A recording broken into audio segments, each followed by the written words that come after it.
So ವೀಕ್ಷಕರೇ, ಇವಾಗ ನಾವು ಈ ಜಿಯೋ ಏರ್ ಫೈಬರ್ ಅನ್ನು ಬುಕ್ ಮಾಡಿದ್ವಿ. ಇದು ಸ್ವಾತಂತ್ರ್ಯ ದಿನಾಚರಣೆ ಆಫರ್ ಇತ್ತು.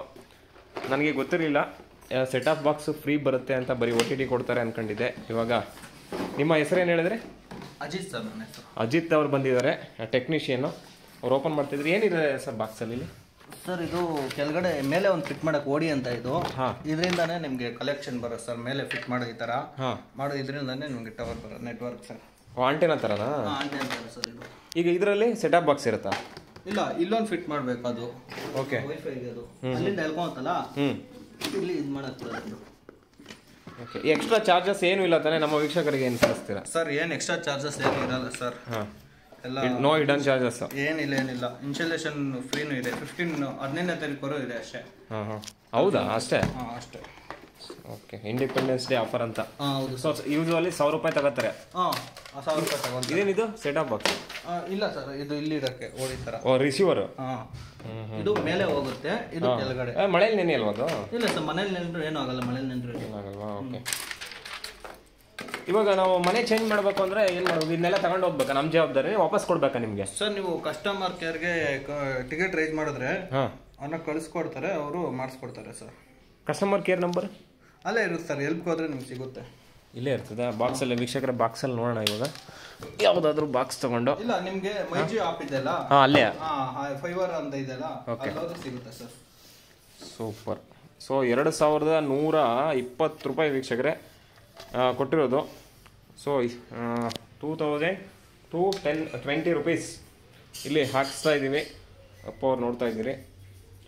ಸೊ ನೋಡೋಣ ಯಾವ ಥರ ಸ್ಪೀಡ್ ಬರುತ್ತೆ ಅಂತ. ಏನು ಸ್ಪೀಡ್ ಇರುತ್ತೆ? 30 Mbps? 30 Mbps sir. ನಾನು ನಿಮಗೆ ತೋರಿಸ್ಬಿಟ್ಟು ನೀಟಾಗಿ ಹೋಗ್ತೀನಿ ಸರ್. 30 Mbps ಬರುತ್ತೆ. ಬಂದಿಲ್ಲ ಅಂದರೆ ನಾನು ಫೋನ್ ಮಾಡ್ತೀನಪ್ಪ, ಆಮೇಲೆ ಕಂಪ್ಲೇಂಟ್ ಹಾಕ್ಬಿಡ್ತೀನಿ ಇದರಲ್ಲಿ ವಿಡಿಯೋದಲ್ಲಿ. ಹೌದಾ? ಸೊ ವೀಕ್ಷಕರೇ, ಕೆಳಗಡೆ ಒಂದು ಚಾರ್ಜ್ ಹಾಕ್ಬಿಟ್ಟು ಬಂದವರು ಡಿವೈಸು.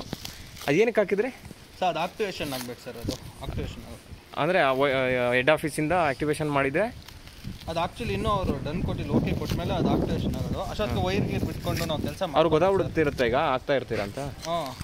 ಇಲ್ಲ, ನೀವು ಇನ್ಫಾರ್ಮ್ ಮಾಡ್ಬೇಕಾ? ಏನಿಲ್ಲ, ವೈರ್ ಬಿಟ್ಕೊಂಡು ನಮಗೆ ಈಜಿ ಅಲ್ವ ಸರ್, ಬೇಗ ಆದರೆ. ಅಲ್ಲ, ಅಲ್ಲಿ ತನಕ ಅವ್ರಿಗೆ ಗೊತ್ತಾಗಿರುತ್ತಾ ನೀವು ಆಕ್ಟಿವೇಶನ್ ಮಾಡ್ತಾ ಇದ್ದೀರಾ ಅಂತ? ಹಾಕ್ಬಿಟ್ಟು ಬಂದಿರುತ್ತೆ ಅವ್ರಿಗೆ. ಫಸ್ಟ್ ಇವಾಗ KYC ಆಗಿದೆ ಅಲ್ವಾ, ಅದು ಕಳಿಸಿದ್ದೀನಿ. ಅದು ಕಳಿಸಾದ್ಮೇಲೆ ನನಗೆ ಆಮೇಲೆ ಅಸೆಂಡ್ ಮಾಡ್ತಾರೆ ಅದನ್ನು ಇನ್ನೊಂದು ಸರಿ ಮತ್ತೆ. ಓಕೆ, ಆವಾಗ ನಾವು ಇದನ್ನು ಇದು ಮಾಡೋಕ್ಕಾಗುತ್ತೆ ಆ ಥರ.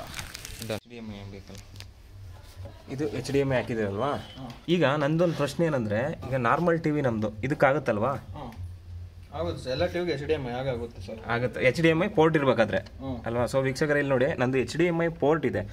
ಆ ನಾರ್ಮಲ್ ಟಿವಿ ಆದರೂ ಕೂಡ ಕನ್ವರ್ಟ್ ಮಾಡ್ಬೋದು ಈ ಥರ. ಸರ್ ಆಲ್ಮೋಸ್ಟ್ ಎಲ್ಲ ಟಿವಿಗೂ ಬರುತ್ತೆ ಸರ್ HDMI ಇರುತ್ತಲ್ವಾ? ಎಲ್ಲ HDMI ಇರಲೇ ಇರುತ್ತೆ, ಆಲ್ಮೋಸ್ಟ್ ಇದ್ದೇ ಇರುತ್ತೆ. ಓಕೆ. ಸೊ ಇನ್ನೇನು ಪ್ರೋಸೆಸ್ ಇದೆ ನೆಕ್ಸ್ಟು? ಇದು ಹಾಕಿದ್ರಿ, ಅದು ಹಾಕ್ಬಿಟ್ಟು ಅದಕ್ಕೆ ವೈಫೈ ಕನೆಕ್ಟ್ ಮಾಡಿಬಿಟ್ಟು ಅದು ಅಪ್ಡೇಟ್. ರೂಟರ್ ಇದೆ? ರೂಟರ್ ಇಲ್ಲಿದೆ ಸರ್, ಇಲ್ಲಿದೆ. ನಿಮ್ಗೆ ಆಗಲೇ ತೋರಿಸಿದ್ನಲ್ಲ, ಇದು ರೂಟರ್. ಓಕೆ, ಈಗ ನೆಕ್ಸ್ಟ್ ಪ್ರೋಸೆಸ್ ಏನು? ಅದೇ ಅದು ಅಪ್ಡೇಟ್ ಮಾಡಿ. ಓಕೆ, ಮಾಡಿ. ಸೊ ನಿಮ್ಮದೇ ರಿಮೋಟ್ ಕೊಡ್ತಾ ಇದ್ದೀರಲ್ಲ? ನಮ್ಮದೇ remote sir, including cells. Including cells ನಮ್ಮದೇ ಇರುತ್ತೆ. ಸೂಪರ್. ಇಷ್ಟೆಲ್ಲ ವೀಕ್ಷಕರೇ ನೋಡ್ತಾ ಇದ್ದೀರಾ, ಫ್ರೀ ಪ್ರೊವೈಡ್ ಮಾಡ್ತಾರೆ. ಆದರೆ ಕೊನೆಯಲ್ಲಿ ಗೊತ್ತಲ್ಲ ಹೆಂಗೆ ಅಂದರೆ, 1 ವರ್ಷ 2 ವರ್ಷ ಫ್ರೀ ಇಂಟರ್ನೆಟ್ ಕೊಟ್ಬಿಟ್ರು. ಇವಾಗ ಅದಕ್ಕೆ ಅಡಿಕ್ಟ್ ಆಗ್ಬಿಟ್ಟು ನಾವು ತಿಂಗಳು 300 ಆದರೂ 400 ಆದರೂ 500 ಆದರೂ ಹಾಕಬೇಕು, ಹಂಗಾಗಿದೆ. ಸೊ ಇದು ಕೂಡ ಹಂಗೆ ಆಗೋ ಚಾನ್ಸಸ್ ಇದೆ. ನೋಡೋಣ, 3 ತಿಂಗಳು ಅಂತ ಹಾಕ್ಸಿರ್ತೀನಿ. ಕಂಟಿನ್ಯೂ ಮಾಡ್ತೀನಿ, ಏನೋ ಗೊತ್ತಿಲ್ಲ. 3 ತಿಂಗಳಾದಮೇಲೂ ಕೂಡ ಈ ರಿವ್ಯೂ ಯಾವ ಥರ ಇತ್ತು ಅನ್ನೋದನ್ನು ರಿವ್ಯೂ ಮಾಡ್ತೀನಿ. ಸ್ಪೀಡ್ ಯಾವ ಥರ ಇತ್ತು ಅನ್ನೋದನ್ನು ನೋಡಿ. ಸೊ ಕನೆಕ್ಟಿಂಗ್ ಮೂರ್ತಿ ಟಾಕ್ಸ್ ಕನೆಕ್ಟೆಡ್ ಆಯಿತು. ಹಲೋ ಸಂತೋಷ್ ಮೂರ್ತಿಗೆ ವೀಕ್ಷಕರೇ, ಎಲ್ಲ ಸೆಟಪ್ ಆಗಿದೆ. ಇವಾಗ ಆಲ್ಮೋಸ್ಟ್ 1 ಅವರ್ ಆಗಿಲ್ಲ ಅಂದರೆ? ಆಯ್ತು ಸರ್, 1 ಅವರ್ ಆಯಿತು. ಅಜಿತ್ ಅಲ್ವಾ? ಅಜಿತ್ 1 ಅವರ್ ಆಗಿದೆ. ಈಗ ಇನ್ನೇನು ಪ್ರೋಸೆಸ್ ಇದೆ? ನೀವು ಇದ್ರಲ್ಲಿ ಮಾಡಿದ್ರಿ? ಇನ್ನೇನಿಲ್ಲ ಸರ್, ನಿಮ್ಗೆ ಯಾವ ಥರ ಬೇಕು ಅಂತ ಹೇಳ್ಕೊಡ್ತೀನಿ ಅಷ್ಟೇ. ಯಾವ ಥರ ಚಾನಲ್ ಸೆಟ್ ಮಾಡ್ಕೊಳ್ಳೋದು. ಹೌದಾ? ಸೊ ವೀಕ್ಷಕರೇ, ಯಾವಾಗ್ಲಿಂದ ನೋಡಿರ್ತೀರಾ ನೀವು, ಜಿಯೋ ಏರ್ ಫೈಬರ್ಸ್ ಕನೆಕ್ಷನ್ ಹಾಕಿಸ್ತಾ ಇದೆ. ಮೇಲೆ ಹೋಗಿ ಅವರು ಕನೆಕ್ಟ್ ಮಾಡಿದ್ದಾರೆ. ಮತ್ತೆ ಇಲ್ಲಿ ರೂಟರ್ ಕೂಡ. ಇದಕ್ಕೆ ಸಪರೇಟ್ ಲಾಗಿನ್ ಆತರ ಏನಿಲ್ವಾ? ಏನಿಲ್ಲ ಸರ್, ಆ ಅಕೌಂಟ್ ಅಲ್ಲಿ ಎಲ್ಲ ಆಡ್ ಆಗಿರುತ್ತೆ. ಆಡ್ ಆಗುತ್ತೆ. ಸೊ ವೀಕ್ಷಕರೇ, ಇಲ್ಲಿ ನೋಡ್ತಾ ಇದ್ದೀರಾ, ಈ ರಿಮೋಟ್ ಅಲ್ಲಿ ಹಾಟ್ಸ್ಟಾರ್ ಕೊಟ್ಟಿದ್ದಾರೆ, ನೆಟ್ಫ್ಲಿಕ್ಸ್ ಕೊಟ್ಟಿದ್ದಾರೆ, ಊಟ ಕೊಟ್ಟಿದ್ದಾರೆ, ಯೂಟ್ಯೂಬ್. ಫಾರ್ ಎಕ್ಸಾಂಪಲ್ ಯೂಟ್ಯೂಬ್ನೇ ಹಾಕೋಣ. ಯೂಟ್ಯೂಬ್ ಕ್ಲಿಕ್ ಮಾಡ್ತೀನಿ, ಅದು ಆಟೋಮೆಟಿಕ್ ಲಾಗಿನ್ ಮಾಡ್ಕೊಂಡು ಸರ್. ಮೋಸ್ಟ್ಲಿ ಅಲ್ಲ, ಅಟ್ಲೀಸ್ಟ್ ಯೂಟ್ಯೂಬ್ ಓಪನ್ ಆಗುತ್ತೆ ನೋಡಿ. ಯೂಟ್ಯೂಬ್ ಕೇಳ್ತಾ ಇದೆ, ಯೂಟ್ಯೂಬ್ಗೆ ಸೈನ್ ಇನ್ ಕೇಳ್ತಾ ಇದೆ ಗೂಗಲ್. ನಾನು ಲೇಟಾಗಿ ಕೊಡ್ತೀನಿ ನಿಮಗೆ. ನಾನೀಗ ಊಟ ಅಂತ ಕ್ಲಿಕ್ ಮಾಡ್ತೀನಿ. ಊಟಿಗೆ ಹೋಗುತ್ತೆ ನೋಡಿ. ಊಟ ಜಿಯೋದವ್ರು ಖರೀದಿ ಮಾಡಿದ್ದಾರೆ, ಈಗ ಜಿಯೋಗೆ ಹೋಗ್ತಾ ಇದೆ, ಮೈ ಜಿಯೋ ಅಥವಾ ಜಿಯೋ ಪ್ಲಾಟ್ಫಾರ್ಮ್ಗೆ. ಈಗ ಡಿಸ್ನಿ ಹಾಟ್‌ಸ್ಟಾರ್ ಕ್ಲಿಕ್ ಮಾಡ್ತೀನಿ ನೋಡಿ, ಎಲ್ಲಿಗೆ ಹೋಗುತ್ತೆ. ಸೊ ಇದು ಇಮಿಡಿಯೇಟ್ ರೆಸ್ಪಾಂಡ್ ಅಂತೂ ಮಾಡ್ತಾ ಇದೆ. ಸೊ ನಾವು ಫಸ್ಟು ಒಂದು ಸೀತಾರಾಮ್ ಒಂದು ಭಜನೆ ಹಾಕಿ ಬಿಟ್ಬಿಡ್ತೀನಿ. सीताराम सीताराम सीताराम कहिए जाहि विधि राखे. ಓಡ್ಬೋದಾ?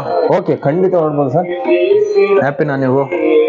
ಒಂದೇ ನಿಮಿಷ, ಏನೇ ತೊಂದರೆ ಕಾಲ್ ಮಾಡಿ ಸರ್. ಸೊ ಇವಾಗ ವೀಕ್ಷಕರೇ ನಿಮ್ಗೆ ಪ್ರೂಫ್ ಅಲ್ಲಿ ತೋರಿಸ್ಬಿಡ್ತೀನಿ. ಸ್ಪೀಡ್ ಎಷ್ಟಿದೆ, ಆಲ್ಮೋಸ್ಟ್ ಅರ್ಧ ಗಂಟೆ ಆಗಿದೆ ಹಾಕಿ. ಈಗ ಇದ್ರಲ್ಲಿ ಸ್ಪೀಡ್ ನೋಡೋಣ. ಇಲ್ಲಿ ಸರ್ ಒಂದು ಸ್ಪೀಡ್ ತೋರಿಸ್ಬಿಡೋಣ. ತೋರಿಸ್ಬಿಡಿ, ಒಂದು ನಿಮಿಷ ಇದೆ. ಸೊ ಲೈವ್ ಅಲ್ಲಿ 3 ಟ್ಯಾಬ್ ಅಲ್ಲಿ ಬರ್ತಾ ಇರೋದು 4, 5 ಹೆಚ್ಚು ಕಡಿಮೆ 6 MBPS ಹತ್ರ ಬರುತ್ತೆ. ಈ ಟ್ಯಾಬ್ದು ಕೂಡ ನಿಮ್ಗೆ ಹೆಚ್ಚಿನ ಮಾಹಿತಿ ಹಾಗೂ ಇದು ಏನು ನಾವು ಹಾಕ್ಸಿದೀವಿ ಜಿಯೋ ಫೈಬರ್, ಅದನ್ನು ಕೂಡ ನಿಮ್ಗೆ ಲೇಟಾಗಿ ಕನ್ಕ್ಲೂಷನ್ ಮಾಡ್ಕೊಡ್ತೀನಿ. ಈಗ ಅಜಿತ್ ಅವರು ಓಡ್ತಾ ಇದ್ರೆ 4 ಅವರಿಂದ ಅಪ್ಡೇಟ್ ಮಾಡ್ತಿರೋ, ಮತ್ತೆ ನನ್ನ ಅನಿಸಿಕೆ ಅಭಿಪ್ರಾಯಗಳನ್ನು ಕೂಲಂಕುಷವಾಗಿ ನಿಮ್ಗೆ ಕೊನೆಯಲ್ಲಿ ಕೊಡ್ತೀನಿ ಅಂತ ಹೇಳ್ತಾ ಸಿಗೋಣ. ವೀಕ್ಷಕರ ನಮಸ್ಕಾರ. ಇವತ್ತು ಜಿಯೋ ಫೈಬರ್ ಆಕ್ಟ್ ಏರ್ಟೆಲ್ ಯಾವ್ದು ಬೆಸ್ಟ್ ಅಂತ ತೋರಿಸ್ತೀನಿ. ಇವತ್ತು ನಮ್ಮ ಮನೆಗೆ ಕೊಟ್ಟಿದ್ದಾರೆ ಜಿಯೋ ಏರ್ ಫೈಬರ್ ಹಾಕ್ಸಿದೀನಿ. 3-4 ದಿನ ಆದ್ಮೇಲೆ ನನ್ನ ಎಕ್ಸ್ಪೀರಿಯನ್ಸ್ ಹೇಳ್ತಾ ಹೋಗ್ತೀನಿ. ಅದಕ್ಕೂ ಮೊದಲೇ ಏನ್ ಡಿಫ್ರೆನ್ಸ್ ಅನ್ನೋದನ್ನ ನೋಡ್ಕೊಳ್ಳಿ. ಜಿಯೋ ಏರ್ ಫೈಬರ್ ಬಂದು 5G ತರ ಕೆಲಸ ಮಾಡುತ್ತೆ, ಹಾಗೂ 1 ತಿಂಗಳಲ್ಲಿ ನಮ್ಗೆ 1000 GB ತನಕ ಕೊಡ್ತಾರೆ. ಅದರ ಬೆಲೆ 599 ರೂಪಾಯಿ, 30 MBPS ಹತ್ರ. ನನಗೂ ಕೂಡ 20ರಿಂದ 30 MBPS ಬರ್ತಾ ಇದೆ ಅಷ್ಟೇ. ಹಾಗೂ ಅದಾದ್ಮೇಲೆ 64 KBPS ಆಗುತ್ತೆ ಅಂತ ಹೇಳ್ತಾ ಇದ್ದಾರೆ ಇವರು. ಹಾಗೂ ಆಕ್ಟ್ ಬಂದ್ಬಿಟ್ಟು ಅವ್ರದೇ ಆದ ಪ್ಲಾನ್ಗಳಿದೆ. 50 MBPSಗೆ 655 ರೂಪಾಯಿ, 100 MBPSಗೆ 1050 ರೂಪಾಯಿ, 300 MBPSಗೆ 1350, ಹಾಗೂ 1 GBPSಗೆ 2999 ರೂಪಾಯಿ ಪರ್ ಮಂತ್. ಹಾಗೂ ಏರ್ಟೆಲ್ನವರು 300 MBPS ಇಂದ 1 GBPS ತನಕ ಪ್ಲಾನ್ ಇದೆ. ಅವ್ರದ್ದು ಏನೇನ್ ಪ್ಲಾನ್ ಇದೆ ಅನ್ನೋದನ್ನ ಡೀಟೇಲ್ಡ್ ಆಗಿ ನೋಡೋದಾದ್ರೆ, ಸೊ ಇಲ್ಲಿ ನೋಡ್ತಾ ಇದ್ದೀರಾ, ನಾನು ಹಾಕ್ಸಿರೋದು 30 MBPS 599 ರೂಪಾಯಿ ಇಂಟು ಪ್ಲಸ್ ಟ್ಯಾಕ್ಸ್ ಬರುತ್ತೆ. ಸೊ 3 ತಿಂಗಳಿಗೆ ನನಗೆ 2120 ರೂಪಾಯಿ ಬಿದ್ದಿದೆ ಅಂತಾನೆ ಹೇಳ್ಬೋದು. ನನ್ನ ಯೂಸರ್ ಎಕ್ಸ್ಪೀರಿಯನ್ಸ್ ಏನಂತ ಹೇಳಿದ್ರೆ, ಅವರು 14 ಆಪ್ಸ್ ಕೊಟ್ಟಿದ್ದಾರೆ. ಅಂದ್ರೆ ಇವೆರಡು ಪ್ಲಾನ್ಗೆ 14 ಆಪ್ಸ್ ಕೊಡ್ತಾರೆ. ಆದ್ರೆ 1199 ಜಿಯೋದಲ್ಲಿ ಹೋದ್ರೆ ಏರ್ ಫೈಬರ್ ಅಲ್ಲಿ plus Netflix, Amazon prime, Jio cinema premium ನಿಮ್ಗೆ ಕೊಡ್ತಾರೆ. ಆದ್ರೆ ಜಿಯೋ ಫೈಬರ್ ಮ್ಯಾಕ್ಸ್ ಅಂತ ಇರುತ್ತೆ, ಅದರಲ್ಲಿ ನಿಮ್ಗೆ 300 MBPS, 500 MBPS, 1000 MBPS, almost 1 GBPS 1500 ರೂಪಾಯಿ, 2000 ರೂಪಾಯಿ, 4000 ರೂಪಾಯಿ ಇರುತ್ತೆ. 550 ಸೇಮ್, ಇದೆರಡು ಸೇಮ್ ಇರುತ್ತೆ ಚಾನಲ್. ಆದ್ರೆ 14 OTT ಜೊತೆ Netflix, Amazon prime and Jio cinema premium ಕೊಡ್ತಾ ಇದ್ದಾರೆ. ಹಾಗೂ ಏರ್ಟೆಲ್ ಎಕ್ಸ್ಟ್ರೀಮ್ ಫೈಬರ್ ಅಲ್ಲಿ 100 MBPS 799 ರೂಪಾಯಿ, ಇವೆರಡು ಕೊಡಲ್ಲ. ಆದ್ರೆ ಇದು ಕಸ್ಟಮರ್ ಸರ್ವಿಸ್ ಚೆನ್ನಾಗಿದೆ ಅಂತಾರೆ, ಇದು ಕೂಡ ಚೆನ್ನಾಗಿದೆ. ನಾನು ಹಾಕ್ಸಿರೋದ್ರಿಂದ ಇದು ಕೂಡ ಚೆನ್ನಾಗಿದೆ ಅಂತ ಹೇಳ್ಬೋದು. ಒಂದ್ ವೇಳೆ ನಿಮ್ಗೆ ಕಾಸ್ಟ್ ಎಫೆಕ್ಟಿವ್ ಬೇಕು ಅಂತ ಹೇಳಿದ್ರೆ, ನೀವು ಡಿಸ್ಪ್ಲೇ ನೋಡ್ತಾ ಇರ್ತೀರಾ, ನೋಡ್ಬೋದು ಯಾವ ತರ ವರ್ಕ್ ಆಗ್ತಾ ಇದೆ ಅಂತ. 30 MBPSಗೆ ನಂಗೆ ಸಾಕಾಗಿದೆ. ನನ್ಗೆ ಆಲ್ಮೋಸ್ಟ್ ಎಡಿಟಿಂಗ್ಗೆ, ಯೂಟ್ಯೂಬ್ ಅಪ್ಲೋಡ್ಗೆ, ಮತ್ತೆ ನನ್ನ ಸ್ಟ್ರೀಮಿಂಗ್ ಎಲ್ಲ ಸಾಕಾಗಿದೆ. 14 ಆಪ್ಸ್ ಕೊಡ್ತಾ ಇದ್ರೆ ಅಂದ್ಮೇಲೆ ನಂಗೆ Jio is the best basic plan ಅಂತ ಅನ್ಕೊಂತೀನಿ. ನಿಮ್ಗೇನಾದ್ರೂ ಜಾಸ್ತಿ ಸ್ಪೀಡ್ ಬೇಕು ಅಂದ್ರೆ 100 MBPS ಹೋಗ್ಬೋದು, ಅಥವಾ ಜಿಯೋ ಏರ್ ಫೈಬರ್ ಮ್ಯಾಕ್ಸ್ ಹೋಗ್ಬೋದು. ಅದ್ರಲ್ಲಿ ನಿಮ್ಗೆ Amazon, Netflix, Jio cinema premium ಕೊಡ್ತಾರೆ. ಏರ್ಟೆಲ್ ಬಗ್ಗೆ ನನ್ಗೆ ಅಷ್ಟು ಗೊತ್ತಿಲ್ಲ. 799 ರೂಪಾಯಿಗೆ OTT ಸಿಗ್ತಾ ಇಲ್ಲ. ಒಂದ್ ವೇಳೆ ಅವ್ರು ಲೇಟೆಸ್ಟ್ ಏನಾದ್ರು OTT ಪ್ರೊವೈಡ್ ಮಾಡಿದ್ರೆ ಅವ್ರ ವೆಬ್ಸೈಟ್ ಅಲ್ಲಿ ನೀವು ನೋಡ್ಕೋಬಹುದು ಅಂತ ಹೇಳ್ತಾ, ನಿಮ್ಗೆ ಇಷ್ಟ ಆಗಿದ್ರೆ ಮೂರ್ತಿ ಟಾಕ್ಸ್ಗೆ ಸಬ್ಸ್ಕ್ರೈಬ್ ಮಾಡಿ, ಹಾಗೂ ಈ ಮಾಹಿತಿನ ಎಲ್ರಿಗೂ ಶೇರ್ ಮಾಡಿ ಅಂತ ಹೇಳ್ತಾ ಮುಂದಿನ ವಿಡಿಯೋದಲ್ಲಿ ಸಿಗೋಣ. ನಮಸ್ಕಾರ.